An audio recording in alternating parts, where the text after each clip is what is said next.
전 세계를 뒤흔든 파격적인 소식입니다. 대한민국 땅 속에 깊이 숨겨져 있던 세계 최고 수준의 희귀 전략 광물이 발견되면서 글로벌 자원 시장의 판도가 근본적으로 뒤바뀌고 있습니다. 미국의 주요 기업들과 유럽의 선진 업체들은 한국이 개발한 첨단 탐사 기술과 광물 선별 기술에 열광하며 경쟁적으로 독점 계약을 제안하는 상황입니다. 불과 얼마 전까지만 해도 자원 취약국으로 불리던 한국이 이제 미래 자원 강국으로 급부상하며 놀라운 반전을 이루어냈습니다. 이 모든 극적인 사태의 시작점에는 영국 지질조사국의 닥터 아델리아 메이슨 박사와 한국지질자원연구원의 닥터 윤태준 박사가 있었습니다. 도대체 이들은 어떻게 세계 에너지 시장의 구도를 바꾸는 혁명을 이끌어내게 된 것일까요?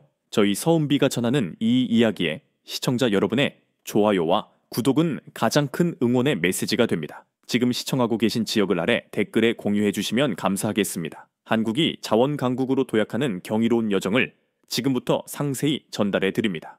아무도 쉽게 믿지 않았습니다. 세계 최고 수준의 바나듐과 텅스텐이 대한민국 땅속에 막대하게 매장되어 있다는 사실을 말입니다. 영국 지질조사국 회의실에서 아델리아 박사가 보내온 데이터는 현실성이 너무나 결여되어 있습니다. 라는 발언이 던져졌을 때 저는 고개를 들어 응시했습니다. 충청북도 제천시 청풍호 지역의 광물 함량은 현재 세계 최고 수준을 기록하고 있습니다. 제 목소리에는 흔들림 없는 확신이 담겨 있었으나 선배 지질학자들의 표정은 의구심으로 가득했습니다. 그 지역이 어디라고 했죠? 중국도 아니고 한국의 어느 호수 말입니까? 회의실 내부에는 작은 실소가 번졌습니다. 확실한 정보입니까? 중국도 아닌 한국에서 그런 등급의 광물 자원이 검출된다니요. 저는 태연하게 노트북을 개방했습니다. 제가 직접 현장에 가보겠습니다. 2023년 5월에 어느 날 저는 인천국제공항에 도착했습니다.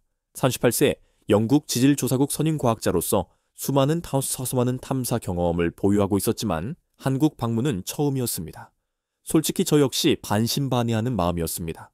한국은 첨단 기술국으로는 알려져 있었지만 광물 자원 강국이라는 이미지는 전혀 없었기 때문입니다. 청풍에 도착했을 때 눈앞에 펼쳐진 풍경은 매우 놀라웠습니다. 깊고 푸른 호수 주변을 울창한 산림이 병풍처럼 둘러싸고 있는 아름다운 경관, 그리고 그 위로 비행하는 최첨단 드론들이었습니다. 아델리아 박사님, 한국지질자원연구원의 윤태준입니다. 저보다 약간 작은 키의 단정한 용모에 한국인 남성이 손을 내밀었습니다. 반갑습니다, 윤 박사님. 드디어 직접 뵙게 되었네요. 우리는 미소를 교환하며 악수를 나눴습니다. 저희 드론 탐사팀을 소개해 드리겠습니다. 윤태준 박사는 저를 현장 중앙에 위치한 차량형 드론 관제센터로 안내했습니다.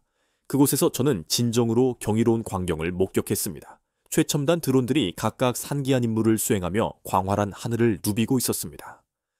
저 드론들은 두산 모빌리티 이노베이션과 드론 시스템 같은 한국 기업들이 개발한 플랫폼입니다. 윤 박사의 설명을 들으며 저는 입을 다물지 못했습니다. 수소연료 전지 드론은 장시간 비행 능력을 통해 넓은 지역을 탐사할 수 있고, 저기에 보이는 드론은 자성을 감지하는 센서를 탑재하여 지하 광물을 정밀 탐색합니다. 영국에서도 드론 탐사를 수행했지만 이 정도 수준은 아니었습니다. 어떻게 이런 험준한 지형에서 정밀한 탐사가 가능한 겁니까? 제 질문에 윤 박사는 자부심이 담긴 미소를 지었습니다. 저희 연구원이 개발한 드론 플랫폼 덕분이죠. 사진 측량, 원격 탐사, 물리 탐사 등 다양한 기술이 융합되었습니다. 관제센터 내부의 대형 모니터에는 데이터가 실시간으로 유입되고 있었습니다. 기존의 사람이 직접 접근하여 확인하기 어려웠던 지역의 정보가 생생하게 펼쳐졌습니다. 이 데이터들을 보십시오, 아델리아 박사님. 청풍호 주변에는 바나듐, 몰리브데넘, 텅스텐, 주석 등 첨단 산업에 필수적인 광물들이 풍부하게 매장되어 있습니다. 화면에 표시된 수치를 보고 저는 숨이 멎는 듯 했습니다. 이것은 정말 놀랍군요. 특히 바나듐 수치가... 윤 박사는 고개를 끄덕였습니다. 네, 세계 최고 수준입니다. 특히 두 개의 핵심 지역에서 발견된 바나듐은 품질 또한 우수합니다. 제 머릿속에서 영국 동료들의 의심 가득한 표정이 스쳐 지나갔습니다. 이 광물들이 확보된다면 첨단 산업의 판도가 완전히 바뀔 수도 있었습니다. 샘플을 직접 확인하고 싶습니다. 윤 박사는 화색이 도는 미소와 함께 고개를 끄덕였습니다. 당연하죠. 연구실로 안내해 드리겠습니다. 그날 저녁 호텔 침대에 누워 천장을 바라보며 깊은 생각에 잠겼습니다. 제가 발을 디딘 이 나라의 땅 속에는 전 세계가 주목할 만한 보물이 숨겨져 있었습니다.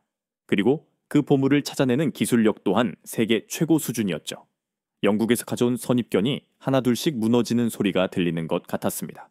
이것은 단지 시작에 불과했습니다. 다음 날 대전에 위치한 한국지질자원연구원은 예상했던 것보다 훨씬 넓고 최첨단 시설을 갖추고 있었습니다. 와, 규모가 엄청나군요. 미처 예상하지 못했어요. 제 감탄에 윤태준 박사는 웃음을 지었습니다. 저희 연구원은 1918년에 설립된 오랜 역사를 지니고 있지만 시설은 꾸준히 현대화하고 있습니다. 넓은 복도를 따라 걸으며 연구원의 곳곳을 둘러보았습니다. 이쪽은 광물 분석실입니다. 윤 박사가 안내한 방에 들어서자 최첨단 장비들이 가득했습니다. 고배율 현미경부터 X선 회절 분석기, 전자 현미 분석기 등 정밀 분석 장비들이 질서정연하게 배치되어 있었습니다. 여기서 모든 광물 샘플을 분석하고 있습니다. 투명한 유리벽 너머로 연구원들이 분주하게 움직이는 모습이 보였습니다. 윤 박사님은 언제부터 이 연구를 시작하셨나요? 저는 1999년에 입사했습니다. 그때부터 희귀 광물 탐사와 선별 기술 개발에 전념해 왔죠. 그의 얼굴에서는 강한 자부심이 느껴졌습니다. 지금까지 특허 9건, 논문 400편 이상을 발표했어요. 대단하십니다. 저는 진심으로 감탄을 표했습니다. 사실 처음부터 모든 것이 순탄했던 것은 아닙니다. 윤 박사의 목소리가 조금 낮아졌습니다. 1970년대에는 강원도의 텅스텐 광산이 매우 활발하게 운영됐었죠. 상동 광산이라고 들어보셨나요? 네, 들어본 것 같습니다. 그곳은 한때 세계 최대 규모의 텅스텐 광산이었습니다. 대한민국 수출의 70%를 차지했을 정도였죠. 윤 박사의 눈빛에는 옛 기억이 스쳐 지나가는 듯 했습니다. 하지만 중국의 저가 공세로 인해 경쟁력을 상실하고 1994년에 결국 폐문했습니다. 우리는 계속 걸으며 다른 실험실로 향했습니다. 여기가 제가 가장 많은 시간을 투자하는 곳입니다. 그가 안내한 실험실에는 여러 종류의 광석과 시약이 놓여 있었습니다. 이곳에서 원광석 선별 기술을 개발하고 있습니다. 윤 박사는 작은 광석 하나를 집어들었습니다. 이것이 회중석이라는 텅스텐 원광입니다. 검은빛이 도는 회색 덩어리를 제게 건넸습니다. 생각보다 묵직하군요. 맞습니다. 텅스텐은 비중이 매우 높습니다. 이 작은 덩어리가 반도체, 우주선, 특수강 등 첨단 산업에 필수적인 광물이죠. 윤 박사는 특수한 장비를 가리켰습니다. 이것이 저희가 개발한 선별 시스템입니다. 그는 시연을 시작했습니다. 먼저 원광석을 분쇄하여 입자를 최대한 미세하게 만듭니다. 분쇄기가 요란한 소음을 내며 작동했습니다. 그 다음 특수 시약을 투입하여 텅스텐 성분만을 물 위로 부유하게 만듭니다. 물이 담긴 통에 가루와 시약을 넣자 놀랍게도 일부 입자들이 떠올랐습니다. 이제 자외선과 미네랄 라이트로 확인해 보겠습니다. 불을 끄고 자외선을 비추자 떠오른 입자들이 선명한 푸른색으로 빛났습니다. 텅스텐은 자외선에 반응하여 이렇게 푸른색으로 나타납니다. 저는 입이 벌어졌습니다. 이 기술은 정말 대단하네요. 아직 완벽하지는 않습니다.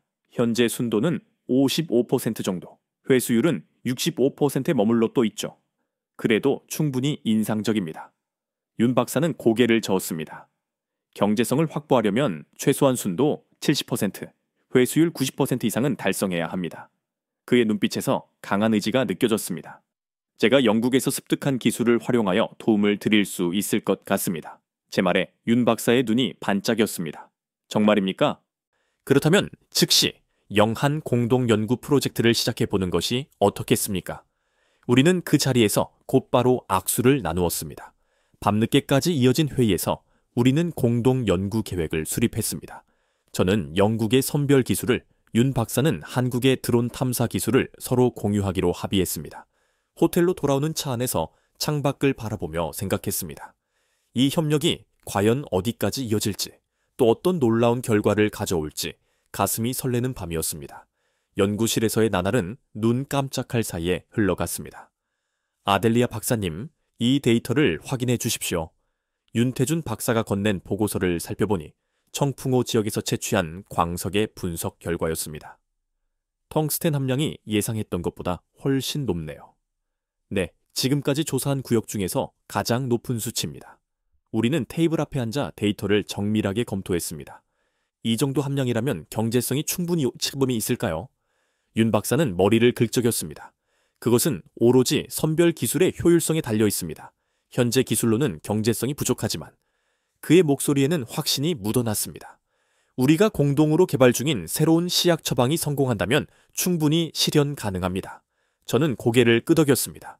일반 대중들은 텅스텐이 왜 이토록 중요한지 잘 모르는 것 같습니다. 윤 박사는 책상에서 일어나 창가로 걸어갔습니다. 텅스텐은 지구상에서 가장 단단한 금속 중 하나입니다. 녹는 점 또한 3022도로 매우 높습니다. 그는 잠시 창밖을 응시하다 다시 말을 이었습니다. 따라서 산업 구조물, 백열정의 필라멘트, 우주선 부품, 반도체 제조 등에 필수적으로 사용됩니다. 특히 전기차와 재생에너지 시장이 급성장하면서 수요가 더욱 폭발적으로 증가하고 있죠. 제 말에 윤 박사는 동의하며 고개를 끄덕였습니다. 문제는 전 세계적으로 매장량이 극히 드물다는 사실입니다. 한국, 중국 등 일부 국가만이 보유하고 있죠. 그래서 우리의 연구가 더욱 국가적으로 중요한 것이군요. 맞습니다. 특히 중국이 자국 산업 보호를 위해 수출을 제한하면서 국제시장은 더욱 불안정해지고 있습니다. 저희는 다시 실험대로 돌아왔습니다. 이번에는 시약 A 농도를 조금 더 높여보는 것이 어떨까요? 윤 박사가 제안하자 저는 동의했습니다. 좋습니다. 온도도 2도 정도 상향 조정해 봅시다. 우리는 장갑을 끼고 새로운 시약 조합을 시도했습니다. 실험은 난관의 연속이었습니다. 밤늦게까지 이어지는 실험에 눈이 따가워졌지만 포기할 수 없었습니다. 안 되네요. 10번째 시도마저 실패하자 윤 박사의 어깨가 축 처졌습니다. 지금까지 시도해봤던 모든 방법은 다 사용해 봤는데도 저는 깊은 숨을 내쉬었습니다. 잠시 휴식을 취하고 생각을 정리해 보는 것이 어떻겠습니까? 그래요. 커피라도 한잔하러 갈까요? 연구원 카페테리아에서 따뜻한 커피를 마시며 우리는 잠시 침묵했습니다. 윤 박사님, 혹시 시약 처리 순서를 변경해 보는 것은 어떨까요? 문득 떠오른 아이디어를 말했습니다. 윤 박사의 눈이 커졌습니다. 순서요? 그럴 가능성도 있겠네요. 우리는 서둘러 연구실로 돌아갔습니다. 기존에는 시약 A를 먼저 넣고 시약 B를 나중에 넣었으나 순서를 바꾸는 새로운 방식으로 실험을 시작했습니다. 시간이 더디게 흘렀습니다. 보세요. 뭔가 달라졌어요. 윤 박사의 외침에 저는 현미경을 들여다봤습니다. 입자 분리가 훨씬 깨끗하게 이루어지고 있습니다. 우리는 서로를 바라보며 기쁨의 웃음을 터뜨렸습니다. 추가 분석 결과 순도가 60%까지 상승한 것을 확인했습니다. 아직 목표치에는 미치지 못하지만 엄청난 진전입니다. 윤 박사의 얼굴에 희망이 번졌습니다. 내일은 교반 속도와 온도를 더욱 정교하게 조정해 봅시다. 저는 커다란 하품을 참지 못했습니다. 죄송해요. 오늘 정말 길고 고된 하루였네요. 윤 박사도 피곤한 듯 눈을 비볐습니다. 밤늦게까지 수고하셨습니다. 내일 계속 진행합시다. 연구실을 나서는 순간 저는 가슴이 벅차 올랐습니다. 비록 작은 진전이었지만 우리가 올바른 방향으로 나아가고 있다는 명확한 증거였습니다. 호텔로 돌아가는 택시 안에서 저는 눈을 감았습니다. 텅스텐 입자가 푸른 빛으로 빛나는 모습이 머릿속에 계속 맴돌았습니다. 베이징의 화려한 고층 빌딩 사이 중국 광물자원개발부의 회의실은 팽팽한 침묵에 휩싸여 있었습니다. 한국과 영국의 협력 상황을 보고하십시오. 냉철한 목소리의 주인공인 천밍 부차관은 당 회의실 내부를 둘러보았습니다. 네, 부차관님. 한국지질자원연구원과 영국지질조사국이 청풍 지역의 텅스텐과 바나듐 공동 개발을 가속화하고 있습니다. 보고를 듣던 천밍의 눈빛이 더욱 날카로워졌습니다. 구체적으로 얼마나 진척되었습니까? 선별 기술 연구가 빠르게 진행 중입니다. 특히 텅스텐 순도가 60%까지 상승했다고 합니다. 60%라 천민근 자리에서 벌떡 일어섰습니다. 그들이 70%에 도달하게 되면 우리의 시장 점유율이 심각하게 위협받을 것입니다. 그의 목소리가 단단하게 울려 퍼졌습니다. 즉시 조치를 취하십시오. 한편 한국에서는 이와는 전혀 다른 희망찬 분위기가 흐르고 있었습니다. 아델리아 박사님, 좋은 소식이 있습니다. 아침 일찍 연구실에 들어선 윤태준 박사의 얼굴에 환한 미소가 번졌습니다.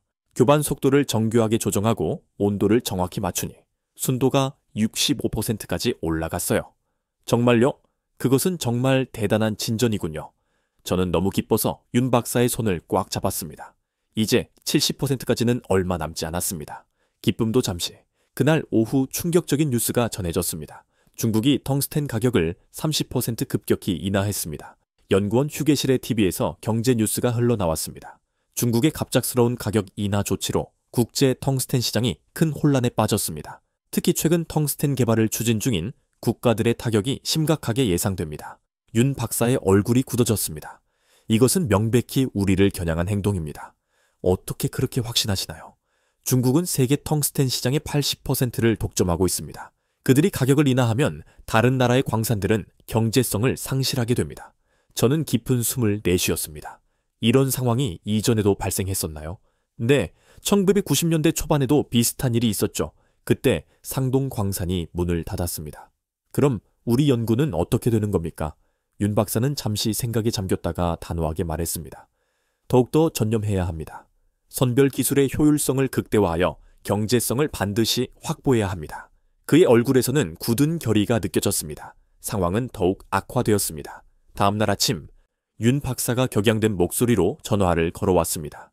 아델리아 박사님, 연구원 네트워크에 누군가 침입했습니다. 뭐라고요? 해킹입니까? 네, 다행히 핵심 데이터는 별도의 서버에 안전하게 보관되어 있습니다만 분명 누군가 우리 연구를 노리고 있습니다. 저는 급히 연구원으로 향했습니다. 도착하니 보안팀이 분주하게 움직이고 있었습니다. IP 주소를 추적해보니 중국에서 발신된 것으로 확인되었습니다. 보안 담당자의 보고에 윤 박사의 표정이 어두워졌습니다. 예상했던 대로군요. 어떻게 대처해야 할까요? 저는 걱정스러운 목소리로 물었습니다. 제가 영국 정보기관에 연락해 보겠습니다. 추가적인 보안 조치를 요청할 수 있을 것입니다. 윤 박사는 고마운 표정을 지었습니다. 정말 큰 도움이 되겠네요. 그날 오후 우리는 비상회의를 소집했습니다. 앞으로는 모든 연구 데이터를 오프라인으로 관리합시다. 네트워크 보안 또한 철저히 강화할 것입니다. 팀원들이 하나둘씩 아이디어를 제시했습니다. 회의가 끝난 후 윤 박사와 저는 연구원 옥상에 올라갔습니다. 석양이 청풍호 너머로 지고 있었습니다. 포기하고 싶지 않습니다. 윤 박사의 목소리가 조용히 울렸습니다. 우리가 개발하는 이 기술은 대한민국의 미래를 책임질 수 있습니다. 저는 그의 눈빛에서 흔들림 없는 의지를 느꼈습니다. 저 역시 포기할 생각은 전혀 없습니다. 오히려 이러한 방해 행위가 우리의 결심을 더욱 확고하게 만들었네요. 우리는 석양을 바라보며 서 있었습니다. 어려움은 더욱 커졌지만 우리의 결의 또한 그만큼 강력해졌습니다. 연구실의 시계는 새벽 3시를 가리키고 있었습니다. 이번에는 어떨까요? 윤태준 박사의 목소리에는 깊은 긴장감이 묻어났습니다. 저는 피곤한 눈을 비비며 현미경을 들여다봤습니다. 세상에, 제 외침에 윤 박사가 다가왔습니다. 무엇이 보이나요? 직접 확인해 보십시오. 윤 박사가 현미경을 들여다보더니 환호성을 질렀습니다. 성공입니다. 드디어 일주일 동안 밤낮 없이 시약 처리 순서와 온도, 교반 속도 등 모든 환경 조건을 최적화한 결과 마침내 텅스텐 순도 70%, 회수율 90%라는 목표를 달성했습니다. 이제 경제성 확보가 가능해졌습니다. 우리는 너무 기뻐서 서로를 바라보며 웃었습니다. 윤 박사님 잠시만요. 저는 가방에서 작은 병을 꺼냈습니다. 이것은 샴페인입니까? 네. 언젠가 성공할 그날을 위해 미리 준비해 두었습니다. 우리는 종이컵에 샴페인을 따르며 성공을 자축했습니다. 이 기술로 중국의 가격 인하 전략을 충분히 이겨낼 수 있을까요? 윤 박사는 고개를 끄덕였습니다. 계산을 해보니 기존 대비 경제성이 20% 향상되었습니다. 충분히 경쟁력이 있습니다. 다음날 우리의 성과는 연구원 전체에 빠르게 퍼졌습니다. 축하드립니다. 정말 대단해대요. 동료 연구원들의 축하 인사가 끊임없이 이어졌습니다. 한국 언론 또한 이 놀라운 소식을 대대적으로 보도했습니다. 한국지질차원연구원, 영국과의 공동 연구를 통해 텅스텐 선별 기술 개발 성공, 신기술로 경제성 20% 향상, 중국 의존도 대폭 낮출 전망. 우리의 성공은 국제 광물 업계에도 엄청난 반향을 일으켰습니다. 일주일 후 뜻밖의 방문객이 연구원을 찾아왔습니다. 데이비드 젠슨입니다. 넥스트젠 미네랄스의 최고 경영자죠. 키가 크고 자신감 넘치는 미국인 사업가가 손을 내밀었습니다. 윤태준 박사님과 아델리아 메이슨 박사님을 직접 만나 뵙게 되어 영광입니다. 우리는 회의실에 앉아 대화를 나누었습니다. 실례지만 어떻게 저희 연구 사실을 아시게 되었나요? 제 질문에 데이비드는 웃으며 대답했습니다. 광물업계는 생각보다 좁습니다. 특히 이처럼 대단한 기술 발전이 있으면 소문이 매우 빠르게 확산되죠. 그는 서류 가방을 열었습니다.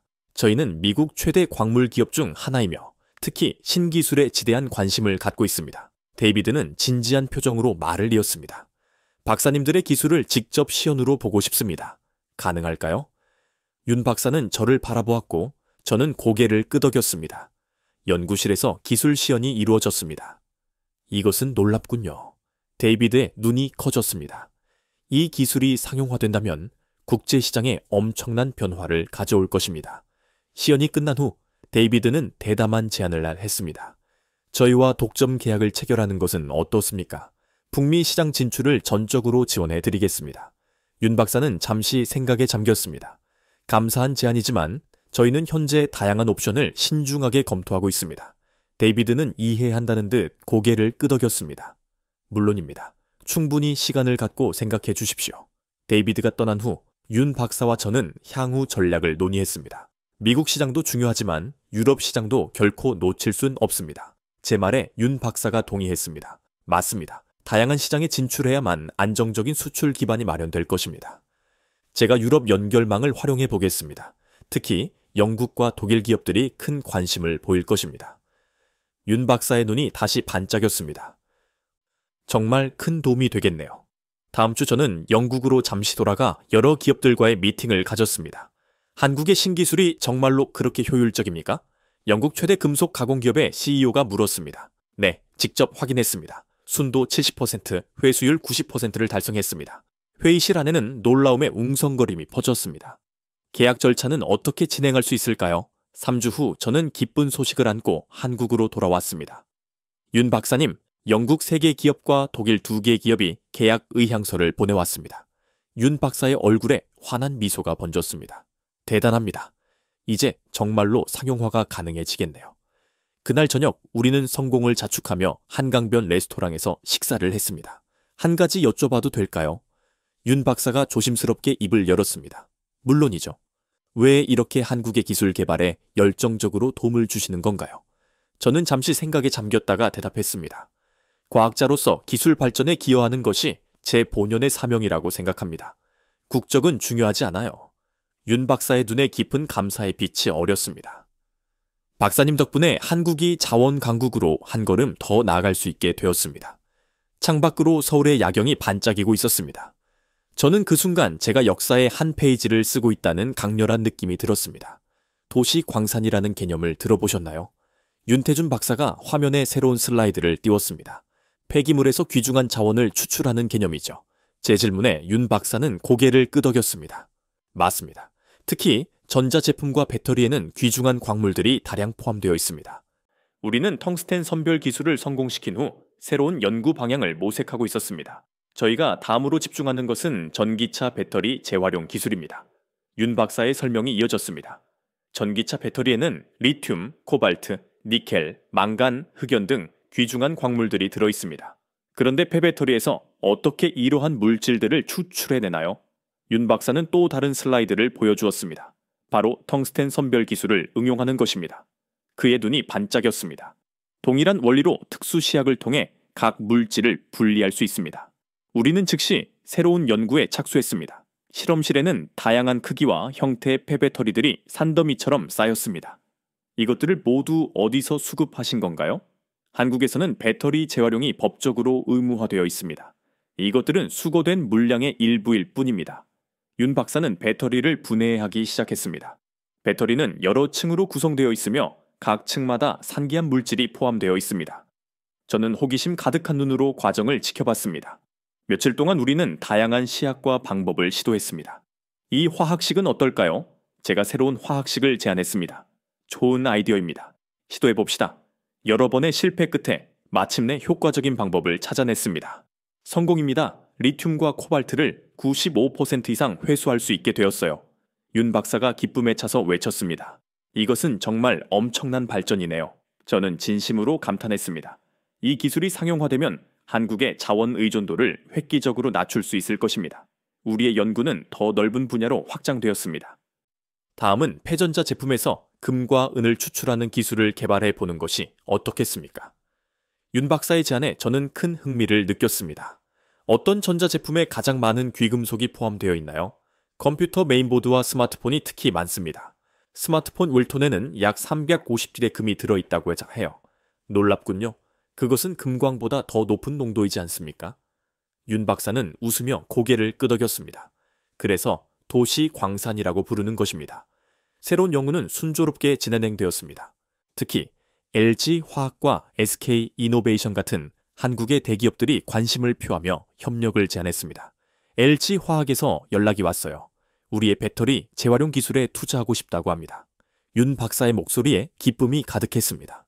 SK이노베이션도 마찬가지입니다. 공동 연구를 제안했어요. 저는 놀라움을 금치 못했습니다. 이렇게 빨리 주목받게 될 줄은 몰랐어요. 한국 기업들은 새로운 기술에 대한 반응 속도가 매우 빠른 편입니다.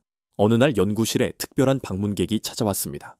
안녕하세요. 저는 대한민국 환경부 장관입니다. 우리는 깜짝 놀라 인사를 건넸습니다. 장관님께서 어떻게 이곳까지? 박사님들의 재활용 기술이 우리나라의 자원 순환 정책에 크게 기여할 수 있을 것 같아 직접 보고 싶었습니다. 장관은 우리의 연구에 깊은 관심을 보였습니다. 정부 차원에서 지원할 방법을 적극적으로 모색 중입니다. 특히 도시광산 개념은 우리 정책 방향과 매우 부합합니다. 방문이 끝난 후 윤 박사의 얼굴에는 자부심이 가득했습니다. 우리 연구가 국가적으로 이토록 중요한 일이 되었네요. 저는 고개를 끄덕였습니다. 한국이 자원 취약국이라는 한계를 기술력으로 극복하는 모습이 정말 인상적입니다. 연구가 진행될수록 성과는 더욱 눈부셨습니다. 이제 폐전자 제품에서 금과 은을 98% 이상 회수할 수 있게 되었습니다. 윤 박사의 보고에 연구팀 전체가 환호했습니다. 한국의 연간 금 소비량 중 상당 부분을 재활용으로 충당할 수 있게 되었네요. 누군가 감탄했습니다. 맞습니다. 국내 금광이 많지 않지만 이제 재활용과 부산물 회수를 통해 공급이 가능해졌습니다. 한국의 아연광과 구리광을 재련할 때도 금과 은이 부산물로 생성된다는 사실 또한 알게 되었습니다. 연구 성과는 유럽에서도 큰 관심을 받았습니다. 아델리아 박사님, 유럽 환경청에서 발표 요청이 왔어요. 윤 박사가 전화를 건넸습니다. 우리 기술을 유럽에 소개해달라고 합니다. 저는 기쁜 마음으로 수락했습니다. 물론이죠.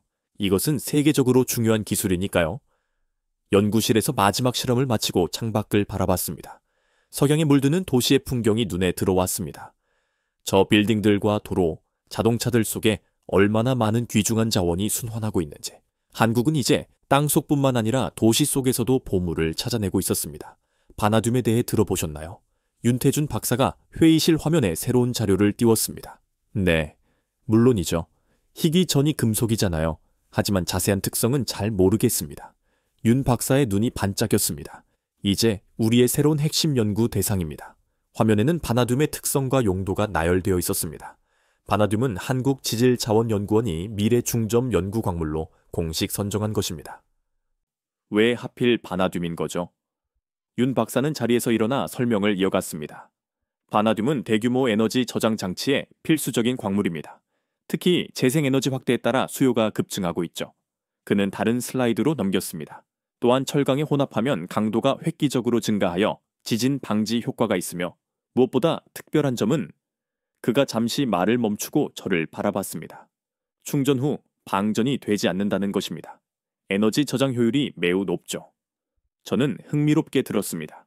그런데 청풍 지역에 바나듐도 매장되어 있습니까? 네, 그것이 가장 중요한 핵심입니다. 윤 박사의 목소리에 흥분이 묻어났습니다. 청풍호 인근 2개 지역에서 세계 최고량의 바나듐이 발견되었습니다. 그는 태블릿을 꺼내 상세한 데이터를 보여주었습니다. 이 지역에 묻혀 있을 것으로 추정되는 바나듐 원석인 티탄 철석의 매장량은 약 700만 톤으로 추정됩니다. 엄청난 규모네요. 게다가 우리가 개발한 텅스텐 선별 기술을 응용하면 바나듐도 매우 효율적으로 추출할 수 있을 것입니다. 저는 즉시 관심을 보였습니다. 어떻게 연구를 시작하면 될까요? 그렇게 바나듐 연구가 본격적으로 시작되었습니다. 드론을 통해 더욱 정밀한 지질 조사를 진행했고 새로운 샘플들을 채취했습니다. 이것은 정말 놀라운 함량입니다. 현미경으로 샘플을 분석한 윤 박사가 외쳤습니다. 5% 이상의 V2O5 함량을 보여주고 있습니다. 일반적으로 경제성 있는 수준이 1% 정도인 것을 감안하면 세계 최고 수준인 것이 확실합니다. 우리는 바나듐 추출 기술 개발에 전적으로 몰두했습니다. 텅스텐 선별 기술의 경험을 바탕으로 더 빠르게 진전을 이룰 수 있었습니다. 한 달이 지난 어느 날 윤 박사가 흥분해서 연구실로 뛰어들어왔습니다. 아델리아 박사님, 바나듐 추출 순도 85%를 달성했어요. 정말요? 어떻게 그렇게 빨리? 텅스텐 연구에서 축적된 노하우가 큰 도움이 되었습니다. 우리의 성과가 알려지자 국제적인 반향이 일어났습니다. 특히 에너지 저장 시스템 개발 기업들의 관심이 뜨거웠습니다. BAR 에너지라는 회사에서 연락이 왔어요. 바나듐 레독스 흐름 배터리를 연구하는 회사인데 우리 기술에 매우 큰 관심이 있다고 합니다. 윤 박사가 이메일을 보여주었습니다. 다른 여러 기업들도 연락이 오고 있습니다. 중국에서도 반응이 있었습니다. 중국 과학원에서 공동 연구를 제안했습니다. 윤 박사가 말했습니다.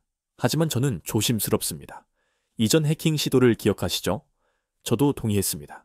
신중하게 접근하는 것이 좋겠습니다. 바나듐 연구가 심화될수록 그 중요성도 더욱 명확해졌습니다. 바나듐은 미래 에너지 저장의 핵심 물질이 될 것입니다. 윤 박사가 깊은 확신을 가지고 말했습니다. 특히 태양광, 풍력 같은 재생에너지의 간헐성을 보완하는 데 큰 역할을 할 수 있습니다. 연구 과정에서 한 가지 놀라운 발견이 있었습니다. 청풍호 지역의 바나듐은 불순물이 매우 적어서 추가 정제 과정이 줄어듭니다. 윤 박사가 데이터를 보여주며 설명했습니다. 이것은 생산 비용을 획기적으로 절감할 수 있는 요소입니다. 그 무렵 국제 에너지 시장에도 변화가 감지되었습니다.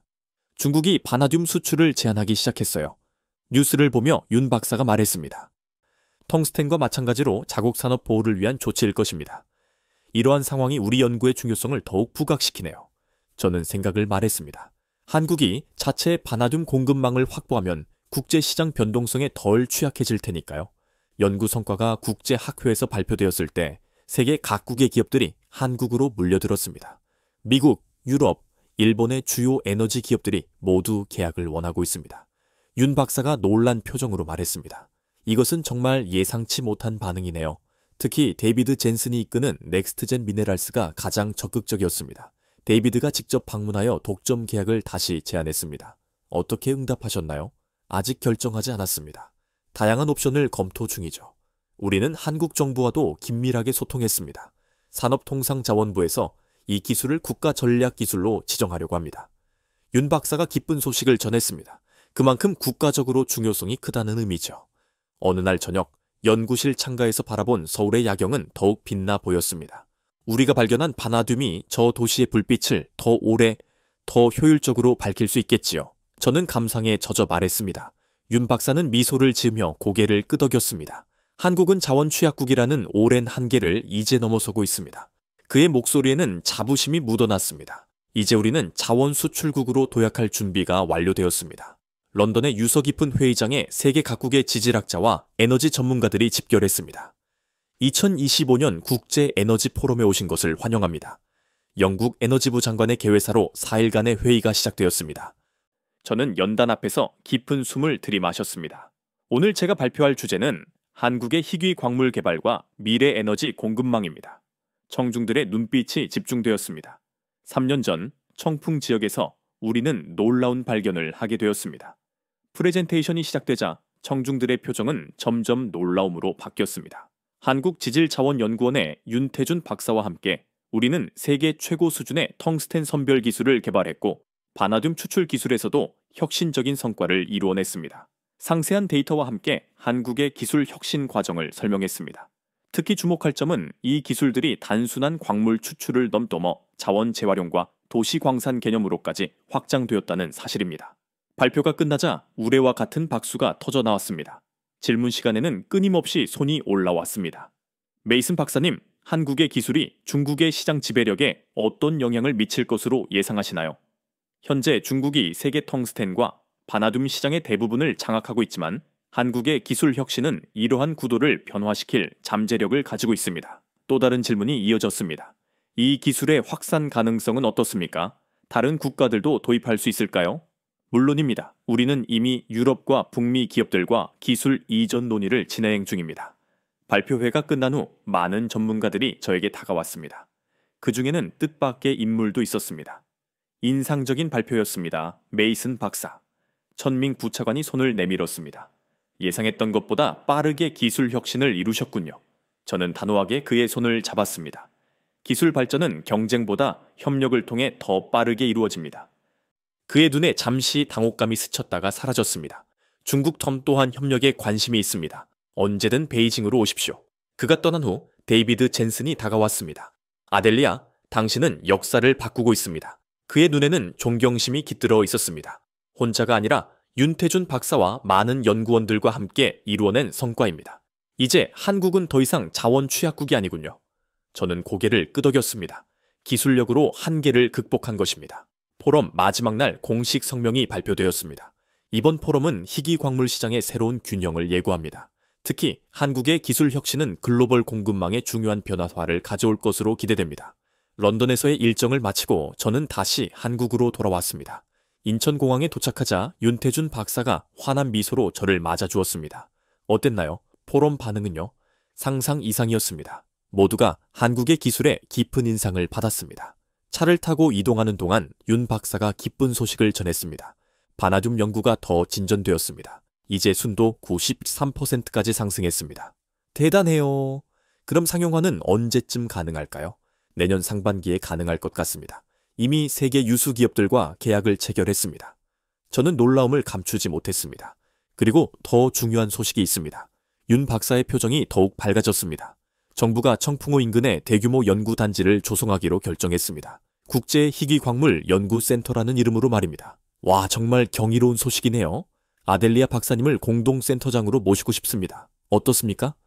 저는 잠시 말을 잇지 못하다가 감동적인 마음으로 대답했습니다. 영광입니다. 기꺼이 수락하겠습니다. 청풍호로 향하는 길, 우리는 미래에 대한 이야기를 나누었습니다. 한국이 자원 수출국으로 도약하는 것은 이제 꿈이 아닌 현실이 되고 있습니다. 윤 박사의 목소리에 확신이 가득했습니다. 텅스텐, 바나듐뿐만 아니라 재활용 기술까지 우리는 이제 글로벌 시장에서 주도권을 행사할 수 있습니다. 차창 밖으로 펼쳐진 청풍호의 풍경이 어느 때보다 아름다워 보였습니다. 호수 주변으로 새롭게 들어설 연구센터의 부지가 보였습니다. 우리는 차에서 내려 호숫가로 걸어갔습니다. 3년 전 처음 이곳에 오셨을 때를 기억하시나요? 윤 박사가 물었습니다. 물론이죠. 아무도 믿지 않았던 프로젝트였죠. 그런데 이제는 전 세계가 주목하고 있습니다. 잔잔한 호수 위로 석양이 붉게 물들고 있었습니다. 이제 시작일 뿐입니다, 박사님. 제 말에 윤태준 박사는 고개를 끄덕이며 미소 지었습니다. 맞습니다. 우리가 만들어갈 미래는 이제부터 시작이죠. 우리는 나란히 서서 땅 속에 숨겨진 보물과 그 보물을 찾아낸 기술의 힘을 깊이 생각했습니다. 한국은 이제 더 이상 자원 취약국이 아니었습니다. 기술의 힘으로 한계를 극복하고 세계 무대에서 당당하게 빛나고 있었습니다. 땅 속의 희망, 기술의 빛으로 환하게 밝혀진 미래가 우리 앞에 펼쳐져 있었습니다. 이제 두 번째 이야기입니다. K9은 자주포의 등장으로 중국산 무기가 개박살 나는 놀라운 상황.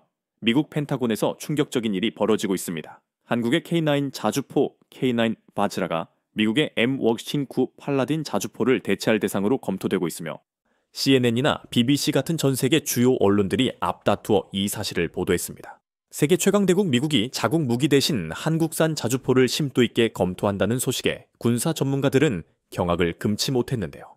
단 16일 동안 카슈미르 산악지대에서 벌어진 인도와 파키스탄의 국지적 분쟁이 세계 방산 시장의 지형을 완전히 뒤바꿔 놓았습니다. 나토 군사 전략 분석관들조차 믿기 어렵다는 반응을 쏟아냈습니다. 아시아산이라며 무시당하던 무기가 이제 세계 최고의 방산 업체들의 벤치마킹 대상이 된 것입니다. 그 모든 변화는 한 여성 분석가의 보고서에서 시작되었습니다. 나토 군사 전략 분석가 사브리나 힐. 그녀는 어떻게 세계 최강 대국들의 인식을 완전히 변화시켰을까요? 저희 서은비 채널에 여러분의 좋아요와 구독, 알림 설정은 가장 큰 응원이 됩니다. 또한 시청자분들은 지금 어디에서 이 영상을 시청하고 계신지 댓글에 꼭 공유해 주십시오. 한국 방산이 세계를 뒤흔든 놀라운 이야기, 지금 바로 시작합니다. 폭발음과 비명소리가 귀를 찢었습니다. 모니터 화면에 펼쳐진 끔찍한 장면에 저는 숨을 멈췄습니다. 카슈미르 파월감 시장 광장은 순식간에 아비규환이 되었습니다. 피 묻은 얼굴들, 비명을 지르는 사람들, 파편으로 가득한 바닥, 나토 상황실의 정적 속에서 26명 사망, 17명 부상이라는 속보가 흘러나왔습니다. 2025년 4월 22일 테러가 평화의 가면을 잔인하게 찢어버린 순간이었습니다. 사브리나 괜찮아요? 옆자리 라이언 동료의 물음에 저는 고개만 끄덕였습니다. 저는 사브리나 힐, 나토 군사 전략 분석가로 근무하고 있습니다. 시카고에서 태어나 MIT에서 정치학과 국제안보학을 공부했습니다. 나토에 합류한 지 이제 5년째이며 주로 동아시아와 남아시아의 군사 상황을 분석하는 업무를 맡고 있습니다. 동료들은 저를 차갑고 분석적이라고 평가하지만 현장 상황에 대한 직관도 나름 자부할 만하답니다. 커피가 담긴 머그잔을 쥔 제 손가락 마디가 하얗게 변해버려 있었습니다. 아침마다 즐기던 따뜻한 커피 한 잔의 여유는 이렇게 산산조각 났습니다. 브뤼셀에 있는 나토 본부가 갑자기 분주해졌습니다. 상황실에는 분석관들이 빠르게 모여들었고 위성 이미지가 실시간으로 업데이트되기 시작했습니다. 인도가 모든 책임을 파키스탄에 전가하고 있어요. 라이언이 태블릿을 보여주며 말했습니다. 이번에는 심각한 충돌로 이어질 수 있겠는데요. 저는 시계를 확인했습니다. 시카고에 계신 부모님께 전화 드리기로 한 시간이 지났네요. 아버지 생신을 축하해 드리려 했는데 이 상황에서는 불가능해졌습니다. 사브리나 알렉산더 본부장이 긴급 회의를 소집했습니다. 나중에 전화를 드려야겠다고 생각하며 자리에서 일어났습니다.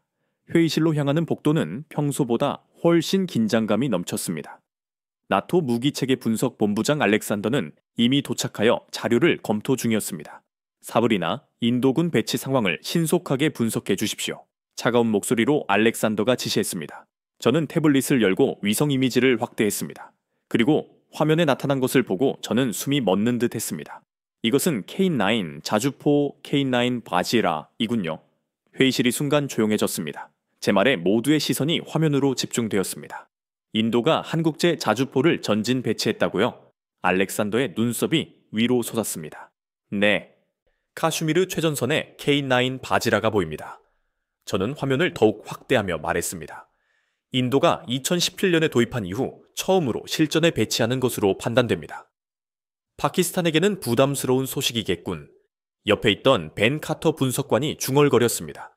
미국 국방부 소속인 벤 카터는 항상 현장 중심의 분석을 강조하는 사람이었습니다. K49 바지라. 한국이 만든 155mm 자주포 맞죠? 알렉산더가 물었습니다. 네, 산악 지형에서도 안정적인 타격이 가능한 무기 체계입니다. 저는 데이터베이스를 열어 K9 바지라의 정보를 빠르게 확인했습니다. 최대 사거리 40km, 분당 최대 6발 발사, 명중률은 평균 95% 이상입니다. 그렇게 효율적이라고요? 알렉산더의 얼굴에 의심이 스쳤습니다. 네, 특히 험난한 지형에서도 정확도가 저하되지 않는 특성을 가지고 있습니다. 저는 자신 있게 답했습니다. 한국 무기에 대해 들어본 적은 있었지만 이렇게 중요한 실전에 배치될 정도라니. 회의가 끝나고 자리로 돌아오는 길에 벤 카터가 다가왔습니다. 인도가 K9 바지라의 성능을 신뢰하고 있나 보네. 벤 카터가 낮은 목소리로 말했습니다. 곧 그 성능이 실전에서 검증되겠죠. 저는 무심코 대답했지만 속으로는 왠지 모를 기대감이 생겼습니다. 한국산 무기가 세계 무대에서 어떤 성능을 보여줄지 궁금했습니다. 데이터를 더 수집해야겠어요. 자리로 돌아와 저는 결심했습니다.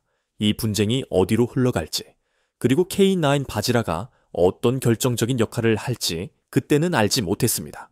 이 사건이 세계 방산 시장의 지형을 완전히 바꾸는 시발점이 될 거라는 것을 나토 상황실은 다음날 아침부터 더욱 긴장감이 감돌았습니다.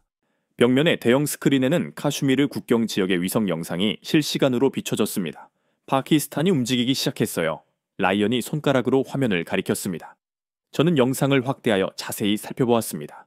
중국산 SH-15보 자주포이군요. 제 말에 주변 동료들이 몰려들었습니다. 대규모로 배치하는 것 같습니다. 파키스탄은 중국의 SH-75 자주포로 인도에 K4인 바질에 맞대응하고 있었습니다. 저는 데이터베이스를 열어 두 무기를 비교 분석하기 시작했습니다. SH-45는 차륜형이라 기동성은 우수하지만 화면을 넘기며 분석을 이어갔습니다. 산악지대에서의 명중률은 K4인 바지라보다 현저히 떨어집니다. 벤 카터가 제 옆에 앉으며 말했습니다.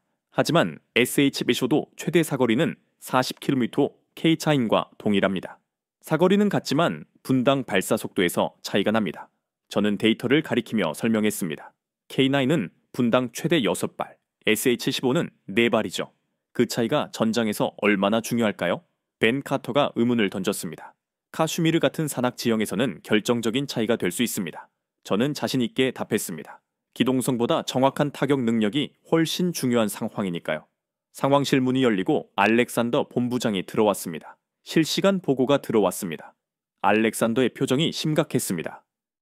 파키스탄이 라인 오브 컨트롤을 따라 SH-15를 전진 배치했습니다. 스크린에는 새로운 위성 이미지가 떠올랐습니다.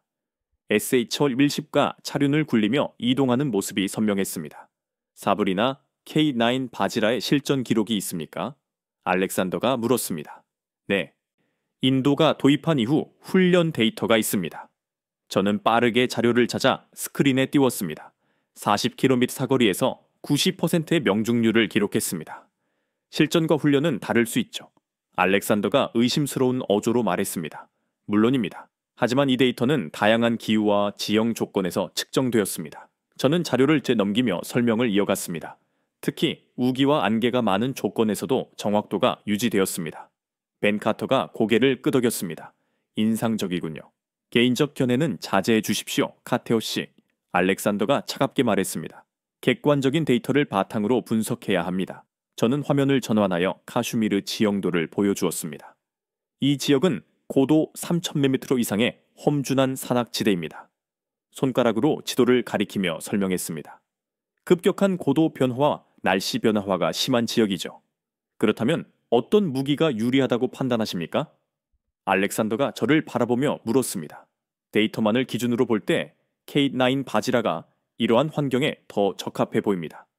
저는 확신을 담아 말했습니다. 하지만 실전에서 어떤 결과가 나올지는 계속 주시해야겠죠. 상황실에 잠시 무거운 침묵이 흘렀습니다. 모두가 다가올 교전의 결과를 예측하고 있었습니다. 계속 상황을 주시하십시오. 알렉산더가 마지막 지시를 내리고 나갔습니다. 저는 화면에 띄워진 케이틴 바지라의 이미지를 멍하니 바라봤습니다. 한국이 만든 이 강철 거인이 실전에서 어떤 능력을 보여줄지 궁금했습니다. 사브리나, 이번 분석은 정말 중요할 것 같아요. 라이언이 작은 목소리로 말했습니다. 맞아요. 이것은 단순한 국지전이 아니라 무기 체계의 실전 검증 무대가 될 것입니다. 저는 다시 데이터를 들여다보며 생각했습니다. 케이찬 바지라가 세계 무대에서 스스로를 증명할 시간이 다가오고 있었습니다. 4월 30일 카슈미르 전선에서 첫 대규모 교전이 발생했습니다. 네토 상황실은 실시간 보고로 술렁였습니다. 라인 오브 컨트롤 주변에서 폭격이 시작되었습니다. 정보 장교의 보고에 모두의 시선이 스크린으로 쏠렸습니다. 열감지 위성 영상에는 연속적인 발사 지점이 붉은 점으로 표시되었습니다. K9 바지라의 위치입니다. 저는 화면을 가리키며 말했습니다. 대략 30km 떨어진 지점을 타격하고 있네요. 데이터가 실시간으로 업데이트되기 시작했습니다. 놀랍군요. 포탄 궤적이 거의 완벽합니다. 벤 카터가 감탄했습니다. 저는 분석 프로그램을 실행하여 명중률을 계산했습니다. 지금까지 발사된 36발 중 34발이 목표 지점에 정확히 명중했습니다. 94.4%의 명중률이군요. 알렉산더 본부장도 이제는 인정하는 듯한 표정이었습니다. 안개가 심한 상황에서 이 정도면 놀라운 수치입니다. 스크린을 건넘기자 이번에는 파키스탄의 SH-15보 데이터가 나타났습니다.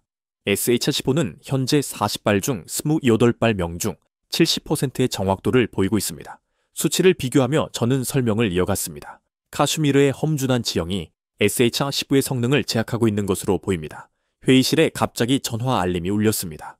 인도군 비크람 칸 대령이 화상 연결을 요청했습니다. 통신 담당자가 알렸습니다. 알렉산더가 고개를 끄덕이자 큰 화면에 비크람 칸 대령의 얼굴이 나타났습니다. 배경에서는 폭격 소리가 간간히 들렸습니다. 나토 여러분, 현장에서의 상황을 공유하겠습니다. 칸 대령의 목소리는 단호했습니다. K9 바지라가 우리의 기대치를 훨씬 뛰어넘고 있습니다. 카메라가 회전하자 멀리 배치된 K9 자주포의 모습이 보였습니다. 산악 지형에도 불구하고 안정적인 화력을 유지하고 있습니다. 칸 대령이 자랑스럽게 설명했습니다. 가장 놀라운 점은 연속 발사 상황에서도 정확도가 전혀 떨어지지 않는다는 점입니다. 현재까지의 명중률은 어느 정도인가요? 제가 물었습니다. 우리의 자체 계산으로는 96% 이상입니다. 칸 대령이 자신있게 답했습니다. 특히 파키스탄 SH-오르브 진지를 정확히 타격하여 그들의 대응 능력을 현저히 약화시켰습니다. 회의실에 잠시 침묵이 흘렀습니다. 이러한 명중률은 실전에서는 거의 전례를 찾아볼 수 없는 수치였습니다. 날씨 조건은 어떻습니까? 벤 카터가 물었습니다. 아침에는 안개가 심했고 지금은 간헐적인 간구가 있습니다. 칸 대령이 답했습니다. 하지만 K9의 디지털 사격 통제 시스템이 이러한 환경 조건을 완벽하게 보정하고 있습니다. 그때 큰 포성이 들렸고 칸 대령의 뒤편에서 움직임이 분주해졌습니다. 파키스탄이 다시 공격을 시작했습니다. 칸 대령이 잠시 화면을 돌렸습니다. 이 구역에 SH-15가 최소 12문 배치된 것으로 확인되었으나 칸 대령의 얼굴에 자신감이 번졌습니다. K9 바지라의 정확한 대포병 사격으로 이미 절반 이상이 무력화되었습니다. 벤 카터가 놀라서 저를 쳐다보았습니다. 사브리나, 이건 우리가 예상했던 수치보다 훨씬 높습니다. 저도 놀라운 마음을 감출 수 없었습니다. 네, 실전에서 이러한 성능은 거의 볼 수 없었습니다. 칸 대령과의 통화가 끝난 후 저는 즉시 분석 보고서 작성에 착수했습니다. 이 데이터를 다른 자주포와 비교 분석해 보겠습니다. 저는 미국의 M109 팔라딘, 독일의 PZH-2000, 프랑스의 카이사르 등 다른 자주포의 실전 데이터를 불러왔습니다. 비슷한 지형과 기상 조건에서 K9 바지라의 명중률이 15% 높습니다. 알렉산더가 제 데이터를 보고 고개를 끄덕였습니다. 이 분석을 확장하여 공식 보고서로 작성해 주십시오. 네. 그리고 한국 방산 담당자와 연락할 수 있을까요? 제가 조심스럽게 제안했습니다. K9 바질에 대한 더 상세한 기술 정보가 필요합니다. 알렉산더가 잠시 생각하더니 승인했습니다. 좋습니다. 한국 측에 공식 요청을 보내세요. 그날 오후 저는 한국 방산기술전략가 김민재 씨와 첫 화상 통화를 남했습니다. 힐 분석관님, K9 바질에 관심을 가져주셔서 감사합니다. 김민재 씨의 목소리는 차분하면서도 자신감이 넘쳤습니다. 카슈미르에서의 데이터가 매우 인상적이었습니다. 제가 솔직하게 말했습니다. 네, K9 바지라는 산악 지형에 특화되도록 설계되었습니다. 김민재 씨가 웃으며 답했습니다. 인도 버전은 그들의 요청에 따라 더욱 극한 환경에 최적화되었죠. 추가 자료를 공유해 주실 수 있나요? 제가 요청했습니다. 물론입니다. 보안 채널을 통해 보내드리겠습니다. 이렇게 저는 K9 바지라의 실제 성능을 면밀히 확인하게 되었고 한국 방산이 이룬 기술적 성취에 점점 더 깊이 감탄하게 되었습니다. 5월 10일 예상치 못한 소식이 나토 본부에 전해졌습니다. 인도와 파키스탄이 휴전에 합의했습니다. 알렉산더가 상황실에 들어서며 발표했습니다. 모두가 놀란 표정으로 서로를 바라봤습니다. 미국의 중재로 오늘 오후 5시부터 모든 군사 행동을 중단하기로 했습니다. 저는 의아했습니다. 이상하네요. 파키스탄이 이렇게 빨리 협상 테이블에 나올 줄은 몰랐습니다. 벤 카터가 저에게 태블릿을 건넸습니다. 비공식 정보가 있어요. 그의 목소리는 평소보다 낮았습니다. 태블릿에는 짧은 메모가 적혀 있었습니다. K9 바지라의 전진 배치 해제가 협정 조건. 저는 의아한 표정으로 벤 카터를 쳐다봤습니다. 확인된 정보인가요? 공식적인 확인은 안 됐지만 워싱턴에서 흘러나온 소식입니다. 벤 카터가 낮은 목소리로 말했습니다. 파키스탄이 K9 바지라의 화력을 견디지 못해 협상장에 나왔다는 분석도 있습니다. 저는 공식 휴전 협정문을 열어봤습니다. 하지만 K9 바질에 대한 언급은 어디에도 없었습니다. 공식 문서에는 없군요. 당연하죠. 이런 것은 공식적으로 인정할 수 없으니까요. 벤 카터가 의미심장하게 말했습니다. 회의실 문이 열리고 통신 담당자가 들어왔습니다. 비크람 칸 대령과의 연결이 준비되었습니다. 큰 스크린에 칸 대령의 얼굴이 나타났습니다. 며칠 전보다 훨씬 여유로워 보였습니다. 나토 여러분, 상황 공유를 위해 연락드렸습니다. 칸 대령이 말했습니다. 휴전이 발표되었지만 일부 지역에서는 여전히 간헐적인 교전이 있습니다. 파키스탄 측에서 휴전을 위반하고 있습니까? 알렉산더가 물었습니다. 네, 라조리와 아크누르 지역에서 폭격이 보고되었습니다. 칸 대령이 답했습니다. 하지만 K9 바지라의 정확한 대응 사격으로 곧 잠잠해질 것입니다. 휴전 협정에 K9 바지라 관련 조항이 있습니까? 제가 직접적으로 물었습니다. 칸 대령의 표정이 살짝 굳었습니다. 공식적으로는 없습니다만 잠시 주변을 살핀 후 목소리를 낮췄습니다. 파키스탄 측에서 K9 바지라의 전진 배치 철수를 강력히 요청했죠. 그렇군요. 저는 고개를 끄덕였습니다. K9의 성능이 그들에게 큰 위협이 됐나 봅니다. 힐 분석관님, 우리 부대의 K9 바지라는 16일간의 작전에서 놀라운 성과를 보여주었습니다. 칸 대령의 목소리에 자부심이 묻어났습니다. 총 사또 98발의 포탄 중 삽 30발이 목표를 정확히 명중했죠. 저는 빠르게 계산했습니다. 96%의 명중률이네요. 네. 그리고 기계적 고장이나 유지 보수 문제도 전혀 없었습니다. 칸 대령이 덧붙였습니다. 이러한 안정성은 전례가 없는 수준입니다. 통화가 끝난 후 알렉산더가 저를 불렀습니다. 사브리나, 무슨 생각을 하고 있나요? K9 바지라가 이번 휴전에 숨겨진 핵심 요인인 것 같습니다. 솔직하게 대답했습니다. 그렇게 판단하나요? 알렉산더의 시선이 날카로워졌습니다. 네, 데이터를 보면 SH-15와의 교전에서 K9이 압도적인 우위를 점했습니다. 제가 설명했습니다. 파키스탄이 빠르게 협상장에 나올 수밖에 없었던 이유가 될 수 있습니다. 알렉산더가 잠시 생각에 잠겼습니다. 워싱턴에서 K9 바질에 관심을 보이고 있다는 소식이 있습니다. 네? 미국 국방부에서요? 저는 놀라서 물었습니다. 그렇습니다. 내일 DC에서 방산 전략 회의가 있습니다. 알렉산더가 저를 바라봤습니다. 사브리나, 당신이 나토 대표로 참석했으면 합니다. 제가요? 네. K넌 바지라 데이터를 가장 심도 있게 분석한 사람이 당신이니까요. 그날 저녁, 저는 워싱턴 DC행 비행기 표를 예약했습니다. 한국산 무기가 만들어낸 파장이 점점 더 커지고 있었습니다. 스리나가르에서는 여전히 폭발음이 들린다는 보고가 있었지만 공식적으로 휴전은 유지되고 있었습니다. 그리고 이 모든 상황의 중심에는 K9 바지라가 있었습니다. 저는 노트북을 열고 브뤼셀에서 워싱턴으로 가는 동안 검토할 자료들을 준비했습니다. 이번 회의가 매우 중요하다는 것을 직감적으로 느꼈습니다. 워싱턴 DC의 공기는 브뤼셀과 달랐습니다.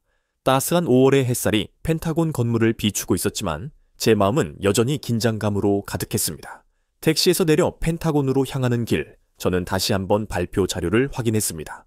보안 검색대를 통과하자 벤 카터가 저를 기다리고 있었습니다. 사브리나, 비행은 어땠어요? 벤 카터가 반갑게 인사했습니다.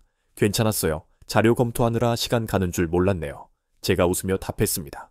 오늘 회의에 매우 중요한 인사들이 많이 참석합니다. 벤 카터가 작은 목소리로 말했습니다. 국방부 고위 관계자들뿐만 아니라 주요 방산업체 대표들도 온다고 합니다. 회의실로 향하는 길에 벤 카터가 상황을 설명해 주었습니다. K9 바지라의 성능이 DC에서 큰 화제가 됐어요. 정말인가요? 그렇게 관심이 높습니까? 제가 놀라서 물었습니다. 물론이죠. 카슈미르 분쟁에서의 활약이 펜타곤의 이목을 끌었습니다. 벤 카터가 자신있게 답했습니다. 특히 우리 M1 고치구 팔라딘과의 비교 검토가 활발하게 이루어지고 있습니다. 저는 숨을 깊게 들이마셨습니다. 미국의 주력 자주포와 비교되고 있다는 것은 대단한 일이었습니다. 회의실 문이 열리자 20여 명의 전문가들이 앉아 있었습니다. 군복을 입은 장성들부터 정장 차림의 방산업체 대표들까지 다양했습니다. 벤 카터가 저를 소개했습니다. 나토 군사 전략 분석가 사브리나 힐입니다. 자리에 앉자 회의가 시작되었습니다. 국방부 방산 담당 부차관보가 먼저 발언했습니다. 최근 카슈미르에서 K9 바지라의 성능이 주목할 만했습니다. 스크린에 K9 바지라의 이미지가 띄워졌습니다. 힐 분석관님, 나토의 분석 결과를 공유해 주시겠습니까? 모든 시선이 저에게 향했습니다. 저는 침착하게 준비한 자료를 열었습니다. 카슈미르 작전에서 K 따진 바지라는 96%의 명중률을 기록했습니다. 데이터 차트를 보여주며 설명했습니다. 이는 SH-옵스의 70%, 그리고 유사한 환경에서 M109 팔라딘의 85% 명중률과 비교할 때 매우 인상적인 수치입니다. 방 안에는 작은 술렁임이 일었습니다. 특히 주목할 점은 악천후와 고산지대에서도 이 정확도가 유지되었다는 점입니다. 제가 이어서 말했습니다. 디지털 사격 통제 시스템의 안정성과 자동 장전 메커니즘의 신뢰성이 돋보였습니다. 육군 장성 한 명이 손을 들었습니다. 힐 분석관님, M1X 승구 팔라딘과 바지라의 가장 큰 기술적 차이점은 무엇이라고 보십니까? 질문에 저는 잠시 생각했습니다. 제 분석으로는 세 가지 측면이 있습니다. 천천히 설명하기 시작했습니다. 첫째, 사격 통제 시스템의 정확성과 안정성. 둘째, 자동 장전 시스템의 효율성으로 분당 발사 속도에서 우위를 보입니다. 셋째, 험준한 지형에서의 기동성과 안정성입니다. 방산업체 대표들이 메모를 하기 시작했습니다. 특히 가격 대비 성능 측면에서 K9이 상당히 경쟁력이 있습니다. 제가 덧붙였습니다. 기존 데이터에 따르면 유지 보수 비용도 상대적으로 낮은 편입니다. 회의는 2시간 넘게 이어졌고 질문도 쏟아졌습니다. 마지막으로 록히드 마틴의 대표가 물었습니다. 한국 측과의 기술 협력 가능성은 어떻게 전망하십니까?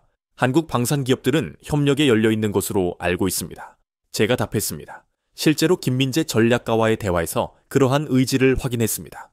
회의가 끝난 후 펜타곤 카페테리아에서 벤 카터와 커피를 마셨습니다. 인상적인 발표였어요. 사브리나. 벤 카터가 진심으로 말했습니다. 고마워요. 저는 단지 데이터를 보여준 것뿐이에요. 제가 겸손하게 답했죠. 데이터가 모든 것을 말해주네요. 벤 카터가 웃었습니다. 방금 부차관보가 K9 바지라의 공식 검토를 지시했답니다. 정말요? 저는 놀라서 물었습니다. 네, 미군 도입 가능성까지 포함해서요. 벤 카터의 눈이 반짝였습니다. 사브리나, 당신의 분석이 큰 영향을 미쳤어요. 저는 창밖을 바라봤습니다. 워싱턴의 하늘은 맑았고 제 마음도 한결 가벼워졌습니다. 한국산 무기가 미국 국방부의 공식 검토 대상이 되다니 누가 이런 일을 상상이나 했을까요? 다음날 브뤼셀로 돌아가는 비행기에서 저는 나토 비공개 브리핑을 준비하기 시작했습니다. 이제 전 세계가 K9 바질에 주목하고 있었습니다. 브뤼셀로 돌아온 저는 곧바로 네이토 본부에서 열릴 비공개 브리핑 준비에 몰두했습니다. 알렉산더 본부장이 제 사무실에 들렀습니다. 워싱턴에서의 반응이 뜨거웠다고 들었어요. 알렉산더의 목소리에는 평소와 다른 부드러움이 있었습니다. 네, 예상보다 관심이 컸습니다. 제가 답했습니다. 케이차인 바지라 분석이 주요 의제였죠. 내일 브리핑에는 나토 회원국 대표들이 모두 참석합니다. 알렉산더가 말했습니다. 특히 프랑스와 독일이 큰 관심을 보이고 있어요. 저는 발표 자료를 꼼꼼히 살폈습니다. 모든 데이터가 정확하고 객관적이어야 했기 때문입니다. 다음날 아침 나토 본부 대회의실은 일찍부터 사람들로 가득 채워졌습니다. 군복을 입은 장성들과 각국 대표들이 자리를 잡고 있었습니다. 알렉산더 본부장이 브리핑을 시작했습니다. 오늘은 사브리나 힐 분석관이 케이차인 바지라의 실전 분석 결과를 발표하겠습니다. 제가 단상에 올랐습니다. 안녕하십니까? 오늘 제가 발표할 내용은 카슈미르 분쟁에서 K9 바지라의 실전 성능에 관한 것입니다. 첫 슬라이드를 띄웠습니다. K9 바지라는 한국이 개발한 155mm 자주포로 인도가 2017년부터 도입했습니다. 기본 정보를 간략히 설명한 후 본론으로 들어갔습니다. 이번 분쟁에서 K9 바지라는 총 458발의 포탄 중 442발이 목표를 정확히 명중했습니다.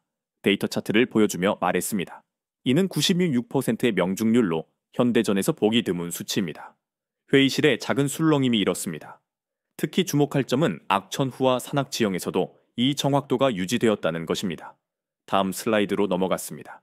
비교를 위해 동일 조건에서 SH-15의 성능을 분석했습니다. SH-15의 데이터를 보여주며 설명했습니다. SH-15는 평균 70%의 명중률을 보였으며 특히 안개가 심한 날은 50%까지 떨어졌습니다. 프랑스 대표가 손을 들었습니다. 케이차인 바지라와 우리의 카이사르를 비교한 자료가 있습니까? 네, 있습니다. 제가 새 슬라이드를 띄웠습니다. 카이사르는 우수한 자주포이지만 산악지하형에서는 K9보다 약 8% 낮은 명중률을 보였습니다. 독일 대표도 질문했습니다. PCH-2000과의 비교는 어떻습니까? PCH-2000은 훌륭한 성능을 갖췄지만 지속 발사 상황에서 K9이 더 안정적이었습니다. 제가 데이터를 보여주며 답했습니다. 10발 이상 연속 발사 시 K9은 명중률 저하가 거의 없었지만 PCH-2000은 약 5%의 저하가 있었습니다. 이어서 K9 바지라의 기술적 특징을 설명했습니다. 디지털 사격 통제 시스템, 자동 장전 메커니즘, 유압 현수 장치 등의 조합이 뛰어난 성능을 구현합니다. 중간에 저는 제안을 했습니다. 한국 방산 기술 전략가 김민재 씨와 실시간 화상 연결이 가능합니다. 알렉산더 본부장이 고개를 끄덕이자 큰 화면에 김민재 씨의 얼굴이 나타났습니다. 안녕하십니까, 나토 여러분. 김민재 씨가 유창한 영어로 인사했습니다. K9 바질에 관심을 가져주셔서 감사합니다. 김민재 씨는 20분 동안 K9의 개발 역사와 기술적 특징을 추가로 설명했습니다. K9은 처음부터 다양한 지형과 기후에서 작전할 수 있도록 설계되었습니다. 자신감 넘치는 목소리로 말했습니다. 특히 최근 버전은 AI 기반 사격 보정 시스템이 추가되어 더욱 정확합니다. 여러 질문이 쏟아졌고 김민재 씨는 모두 명쾌하게 답변했습니다. 마지막으로 알렉산더가 물었습니다. 김 전략가님, K9의 향후 개발 방향은 어떻게 되나요? 자율주행 기능과 무인 포탑 기술을 발전시키고 있습니다. 김민재 씨가 답했습니다. 또한 다양한 탄종과의 호환성을 높이는 연구도 진행 중입니다. 화상회의가 끝난 후 저는 마지막 결론을 발표했습니다. K9 바지라는 현대전에서 요구되는 모든 측면에서 탁월한 성능을 보여주었습니다. 자신있게 말했습니다. 비용 효율성, 정확도, 내구성, 그리고 다양한 환경 적응성까지. 알렉산더가 발언권을 요청했습니다. 이 데이터를 바탕으로 나토 훈련 프로그램에 K9 바지라의 성능을 참조하는 것을 공식 제안합니다. 그의 말에 회의실에서 동의하는 목소리가 나왔습니다. 브리핑이 끝난 후 여러 국가 대표들이 추가 자료를 요청했습니다. 알렉산더가 제게 다가왔습니다. 훌륭한 발표였습니다, 사브리나. 그의 목소리에는 깊은 존중이 담겨 있었습니다. 처음에는 한국산 무기에 회의적이었지만 데이터는 거짓말을 하지 않네요. 저는 미소 지었습니다. 다음 주에는 유럽과 중동 국가들의 관심이 더욱 커질 것 같습니다. 알렉산더가 예측했습니다. K9 바지라가 세계 방산 시장의 판도를 바꿀 수도 있겠습니다. 그의 말에 저는 고개를 끄덕였습니다. 데이터가 말해주는 진실은 명확했습니다. 한국 방산이 세계 최고 수준에 도달했다는 것을. 나토 브리핑 이후 일주일 제 사무실 전화벨은 쉴 새 없이 울렸습니다. 힐 분석관님, 프랑스 국방부에서 연락드립니다. 독일 방산 담당자입니다. K9 바질아 자료를 더 받을 수 있을까요? 유럽 각국은 K9 바질에 대한 정보를 간절히 원했습니다. 저는 알렉산더의 승인에 기본 자료를 공유했습니다. K9에 대한 관심이 정말 폭발적이네요. 라이언이 커피를 가져오며 말했습니다. 역시 실전이 최고의 광고군요. 저는 웃으며 답했습니다. 데이터가 모든 것을 말해 주니까요. 그날 오후 알렉산더가 긴급 회의를 소집했습니다. 유럽연합 군사대표단이 K9 바지라의 도입을 공식적으로 검토하기 시작했습니다. 알렉산더가 발표했습니다. 특히 프랑스와 독일이 적극적입니다. 저는 놀라움을 감출 수 없었습니다. 유럽의 강대국들이 한국산 무기를 도입한다니 뿐만 아니라 중동에서도 문의가 쇄도하고 있습니다. 알렉산더가 계속했습니다. 사우디아라비아, UAE, 이집트 등이 K9에 관심을 보이고 있죠. 회의가 끝난 후 제 사무실로 돌아오는 길에 벤 카터가 연락했습니다. 사브리나 로키드 마틴과 BAE 시스템즈에서 당신과 만나고 싶어 해요. 저와요? 왜죠? 제가 놀라서 물었습니다. K9 바지라의 기술에 관심이 매우 커졌어요. 벤 카터가 설명했습니다. 특히 한국 방산과의 협력 가능성을 타진하고 싶어 합니다. 다음날 저는 브뤼셀의 한 호텔에서 두 방산업체 대표들과 만났습니다. 힐 분석관님, K9 바지라의 기술을 우리 차세대 자주포에 적용할 수 있을까요? 로키드 마틴의 대표가 물었습니다. 물론 가능하겠죠. 기술 협력이 성공적으로 이루어진다면요. 제가 답했습니다. 한국 측과 연결해 드릴 수 있습니다. 그렇게 해주시면 감사하겠습니다. BAE 시스템즈 대표도 관심을 보였습니다. K10의 디지털 사격 통제 시스템에 특히 깊은 관심이 있습니다. 회의 후 저는 김민재 씨에게 연락했습니다. 김 전략가님, 유럽과 미국의 주요 방산업체들이 K9 기술에 매우 큰 관심을 보이고 있어요. 화상통화로 김민재 씨의 얼굴이 나타났습니다. 예상했던 일입니다. 김민재 씨가 자신 있게 웃었습니다. 실전에서의 성공이 이 세계적인 관심을 끌었군요. 정말 대단합니다. 제가 솔직하게 말했습니다. 나토 내부에서도 K9의 성능을 인정하는 분위기입니다. 힐 분석관님, 한국 방문 계획은 없으신가요? 김민재 씨가 갑자기 물었습니다. 저희 생산시설과 R&D 센터를 직접 보시면 더 많은 통찰력을 얻으실 수 있을 텐데요. 정말 좋을 것 같아요. 저는 기쁘게 답했습니다. 네토 측에 공식 요청을 보내겠습니다. 다음 주 나토 본부에서 또 다른 중요한 소식이 들려왔습니다. 인도가 K9 바지라 100문을 추가 구매하기로 결정했습니다. 알렉산더가 발표했습니다. 카슈미르에서의 성공적인 실전 경험이 결정적인 요인이었죠. 그리고 또 다른 소식이 전해졌습니다. 폴란드가 이미 도입한 K9 자주포의 추가 구매를 검토 중이랍니다. 나토 동유럽 담당관이 말했습니다. K9의 성능이 우크라이나 전쟁의 교훈과 정확히 부합한다고 판단했죠. 저는 이 모든 소식을 들으며 한국 방산의 위상이 급격히 상승하고 있음을 실감했습니다. 사무실로 돌아와 조용히 생각에 잠겼습니다. 카슈미르에서 시작된 작은 파장이 이제는 세계적인 물결이 되어가고 있었습니다. 그날 저녁 오랜만에 시카고에 계신 부모님께 전화를 드렸습니다. 아버지, 요즘 제가 분석하는 무기가 세계적으로 큰 화제가 되고 있어요. 뭔데? 사브리나? 아버지가 궁금해 하셨습니다. 한국이 만든 K9 바지라라는 자주포예요. 한국이? 그래, 한국이 기술력이 뛰어나다고 들었다. 아버지의 음성에도 놀라움이 묻어났습니다.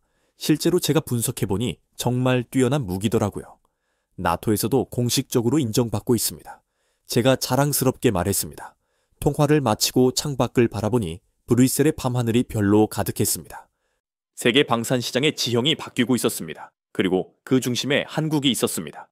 다음날 아침 알렉산더 본부장이 제 사무실을 찾아왔습니다. 사브리나 한국 방문 요청이 승인되었습니다. 알렉산더가 웃으며 말했습니다. 나토 공식 대표단으로 다음 달에 방문하게 됩니다. 저는 기쁨을 감출 수 없었습니다. 한국 방산 기술의 심장부를 직접 볼 수 있다니. 감사합니다, 알렉산더. 제가 진심으로 말했습니다. K9 바지라가 세계 방산의 새로운 흐름을 만들고 있어요. 알렉산더도 고개를 끄덕였습니다. 인정할 수밖에 없군요. 그의 목소리에는 존중이 담겨 있었습니다. 이제 K방산의 시대가 오고 있는 것 같습니다. 네이토 훈련 프로그램에 K9 바지라의 기술 데이터를 공식적으로 반영하기로 결정했습니다. 알렉산더 본부장이 발표했습니다. 회의실에 앉아있던 저는 가슴이 벅차올랐습니다. 불과 몇 주 전까지만 해도 한국산 무기에 회의적이던 나토가 이제는 공식적으로 그 가치를 인정한 것이었습니다. 이번 결정은 카슈미르 분쟁에서 K9 바지라가 보여준 성공적인 실전 능력에 근거합니다. 알렉산더가 계속했습니다. 특히 험악한 지형과 기상 조건에서도 96%의 명중률을 유지한 점이 결정적이었습니다. 회의가 끝난 후 벤 카터가 흥분된 목소리로 전화해 왔습니다. 사브리나, 미국 국방부에서 중요한 결정이 내려져졌어요. 무슨 일이에요? 제가 궁금해했죠. 차세대 자주포 개발에 K-마진 바지라의 기술을 참조하기로 했대요. 벤 카터의 목소리가 들떠 있었습니다. 팔라딘 개량 사업에 한국 기술을 적용할 가능성도 검토 중이랍니다. 이것은 정말 놀라운 소식이었습니다. 미국이 한국 기술을 자국 무기 개발에 참조한다는 것은 전례 없는 일이었습니다. 록히드 마틴과 한화 디펜스 간 기술 협력도 논의 중이래요. 벤 카터가 덧붙였습니다. 사브리나, 당신의 분석이 큰 영향을 미쳤어요. 저는 미소를 지었습니다. 데이터가 말한 것뿐이에요. 그날 오후 인도에서 또 다른 소식이 들려왔습니다. 인도가 K9 바지라 백문 추가 계약을 공식 발표했으면서 공포체표했습니다. 뉴스에서는 이 계약이 카슈미르에서의 성공적인 실전 경험을 바탕으로 이루어졌다고 보도했습니다. 비크람 칸 대령에게서도 메시지가 왔습니다. 힐 분석관님, K9급 바지라 덕분에 우리 부대는 단 한 명의 인명 손실도 없었습니다. 그의 메시지에는 깊은 감사가 담겨 있었습니다. 이 무기는 단순한 장비가 아니라 우리 병사들의 생명을 지키는 보호자였습니다. 저는 창가에 서서 브뤼셀의 하늘을 바라봤습니다. 무기가 생명을 지키는 보호자가 된다는 것은 아이러니했습니다. 하지만 때로는 강력한 억제력이 평화를 가져오기도 합니다. K9 바지라는 그 증거였습니다. 알렉산더가 제 사무실에 들렀습니다. 사브리나, 한국 방문 일정이 확정되었어요. 그가 말했습니다. 다음 달 15일에 출발합니다. 기대되네요. 제가 솔직하게 답했습니다. K9 바지라의 생산 라인을 직접 볼 수 있다니 한국의 방산 기술이 이렇게 세계적인 주목을 받게 될 줄 몰랐어요. 알렉산더가 말했습니다. 솔직히 저도 처음에는 회의적이었죠. 데이터가 모든 것을 말해 주었잖아요. 제가 웃으며 말했습니다. 그날 저녁 김민재 씨에게서 화상 통화가 왔습니다. 힐 분석관님, 좋은 소식이 있습니다. 그의 얼굴에는 기쁨이 가득했어요. 노르웨이와 루마니아에서도 K9 도입 의향서를 보내왔습니다. 축하드립니다. 저는 진심으로 말했습니다. 한국의 방산 기술이 세계적으로 인정받고 있네요. 모두 힐 분석관님의 객관적인 분석 덕분입니다. 김민재 씨가 감사를 표법했습니다. 카슈미르에서의 성공 스토리를 전 세계에 알려주셨으니까요. 통화가 끝난 후 저는 제 보고서를 다시 한번 살펴보았습니다. 모든 것이 데이터에 기반한 객관적인 분석이었습니다. 어떤 편향도 없이 오직 사실만을 기록했죠. 그리고 그 사실이 K-찬단 바지라의 우수성을 명백하게 증명했습니다. 다음 날 아침 나토 본부 카페테리아에서 커피를 마시고 있는데 벤 카터가 나타났습니다. 사브리나, 믿을 수 없는 소식이 있어요. 벤 카터가 태블릿을 보여주며 말했습니다. 중동에서 K9 바지라 대규모 수출 계약이 체결되었대요. 화면에는 사우디아라비아와 한국의 계약 체결 장면이 보였습니다. 사우디가 K-바이오 바지라 180문을 도입한대요. 벤 카터가 놀란 목소리로 말했습니다. 이것은 정말 게임 체인저네요. 저는 고개를 끄덕였습니다. 사막 환경에서도 K9의 성능이 인정받는 것이죠. 제가 커피를 한 모금 마시며 말했습니다. 이제 K방사는 유럽, 중동, 아시아를 아우르는 글로벌 플레이어가 되었습니다. 벤 카터가 웃으며 물었습니다. 이 한국산 무기가 이런 파장을 일으킬 줄 예상했습니까? 저는 솔직하게 답했습니다. 솔직히 아니요. 하지만 이제는 확신합니다. K방산의 시대가 오고 있어요. 창밖으로 보이는 브뤼셀의 하늘은 맑았습니다. 세계 방산 시장의 지형이 바뀌고 있었습니다. 이제 더 이상 누구도 한국 방산을 무시할 수 없게 되었죠. 카슈미르의 산악지대에서 울려 퍼진 K9 바지라의 포성은 전 세계를 울리는 새로운 신화가 되었습니다. 저는 다음 달에 있을 한국 방문을 기대하며 미소 지었습니다. K9 바지라가 탄생한 곳, 세계 최고의 방산 기술이 만들어지는 현장을 직접 보게 될 테니까요. 데이터가 증명했듯이 이제 한국은 세계 방산의 새로운 강자로 우뚝 섰습니다. 그리고 저는 그 역사적인 순간을 목격한 분석가로서 자부심을 느꼈습니다. K방산의 신화는 이제 막 시작되고 있었습니다. 오늘 저희 채널 서은비가 전해드린 이 두 가지 놀라운 이야기가 여러분의 통찰에 도움이 되셨기를 바랍니다. 기술력으로 자원 빈국의 한계를 극복하고 세계 시장을 제패하는 대한민국의 위상에 대해 여러분은 어떤 생각을 가지고 계신가요? 이 영상이 유익하셨다면 좋아요를 눌러주시고 이 채널의 성장을 응원하는 구독과 알림 설정도 부탁드립니다. 또한 주변 분들에게 영상을 공유하여 이 놀라운 이야기를 함께 나누어 주십시오. 댓글을 통해 여러분의 소중한 의견을 기다리겠습니다. 다음에도 더 깊이 있고 감동적인 이야기로 찾아뵙겠습니다. 영상 시청해주신 모든 분들께 진심으로 감사드립니다. 행복하고 건강한 하루 되세요.